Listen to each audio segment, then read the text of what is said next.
a few days ago, Eddie Hearn did this interview with IFL TV, and he mentioned the possibility of Derek Chisora versus Joseph Parker headlining a pay-per-view on May 1st with Chris Eubank Jr. on the undercard. It's been a long time since Chris Eubank Jr. has been on an Eddie Hearn show. I think the last time was Spike O'Sullivan. Correct me if I'm wrong. That was the fight before they tried to do that Golovkin deal. And that deal fell through. And the Eubanks seemed to part ways with Eddie Hearn on not a particularly good basis. You know, I don't think it was a really amicable split. There seemed to be some resentment there from both sides. But in this particular instance, Chris Eubank Jr. is now promoted by Sauerland. So he's not an Eddie Hearn fighter, but Sauerland don't really put on that many shows anymore. They tend to put their fighters on Eddie Hearn shows a lot. So it's going to be interesting, Chris Eubank. It's kind of like George Groves, actually. When he was with the Sauerlands, he kept on featuring on Eddie Hearn shows, even though he wasn't an Eddie Hearn fighter. So even David Price, same way. So similar situation here.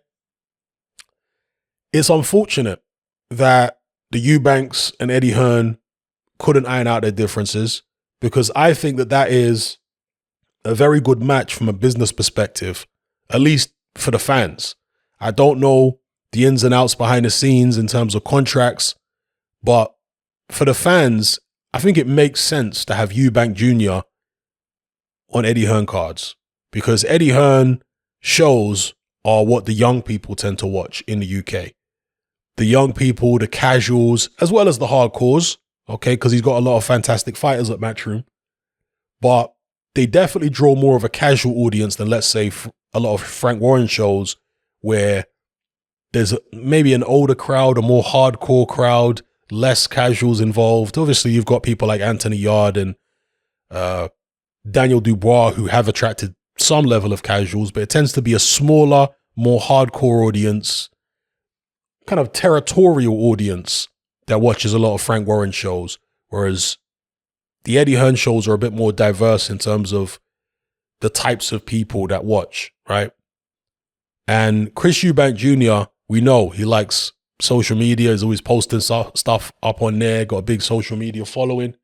And he's one of those kind of people of the young generation that's always on Instagram and all that kind of thing. So his whole thing, right? It suits Matchroom better than it would suit, let's say, Frank Warren or, you know, any other promoter out there. Even something like PBC, he was briefly associated with them. I think he had 1 or 2 fights with PBC, James DeGale. Then the fight he had with, God, I forget the guy's name. I always forget this guy's name. The guy who hurt his shoulder against Eubank, the Southpaw, who got beat by Andy Lee and fought Charlo. Oh, I forget the guy's name. Anyway, yeah. So Eubank Jr. potentially fighting on an Eddie Hearn show again, I think is good news for him. And that card could turn out to be a really good card with Derek Chisora versus Joseph Parker top of the bill. Hopefully they can get Chris Eubank Jr. against an opponent that actually matters. You know, an opponent that's going to provide him with a stern test at the very least, and even better than that, 50-50, because Eubank Jr. is not a kid anymore. I believe he's in his 30s now, and he's fought at world level several times against Billy Joe Saunders, against George Groves, of course, and he even fought Yildirim, who Canelo just bashed up. And I joked in one of my recent videos about how Eubank Jr. is probably boasting, or is probably going to boast, about the fact that he dispatched of Yildirim about a minute quicker than Canelo did. So maybe he'll use that as bragging rights. But anyway, let me know what you guys think about this in the comments below. Chris Eubank Jr. potentially on the undercard of Derek Chisora versus Joseph Parker, a pay-per-view show on May 1st. And by the way, I'm very interested to see what's going to happen with this Sky situation, whether Eddie Hearn's going to stay with them or whether he's going to abandon Sky and go with DAZN. I hope he just goes with DAZN, to be honest with you, because I would like to see the end of pay-per-view in this country. I think that it's long overdue. I think pay-per-view should be over everywhere. I'd like to see all boxing platforms, or platforms that show boxing, move to a subscription service like DAZN, because it's much better value for money for the customers. So I'd like to see that happen and move away from pay-per-view.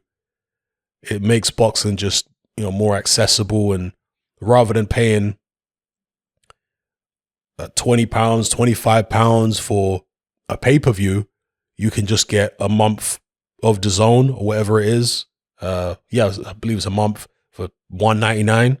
And even if they increase that price, which they surely will, let's say they make it $9.99. Hey, it's a whole month. And with that, you're going to get pay-per-view level content on there. So I hope that Eddie Hearn abandons Sky and goes with DAZN. Then maybe we'll see more promoters step up and start getting gigs at Sky again, because Eddie Hearn's had this monopoly on Sky for a long time, virtual monopoly. If he goes from that platform, maybe we'll get Dave Coldwell's reemerging, and many of the other smaller promoters in the UK. Mick Hennessy, maybe someone like him, Steve Goodwin, and others. So we'll see what happens with that. But let me know what you guys think in the comments below anyway about the potential of Chris Eubank Jr. fighting on a Chisora Parker undercard pay-per-view. I'm sure there's going to be people moaning about the pay-per-view. Yeah, we don't like it. That's why I've said what I've just said about DAZN. But for now, those of us who want to watch fights badly enough, we're going to have to pay. It is what it is.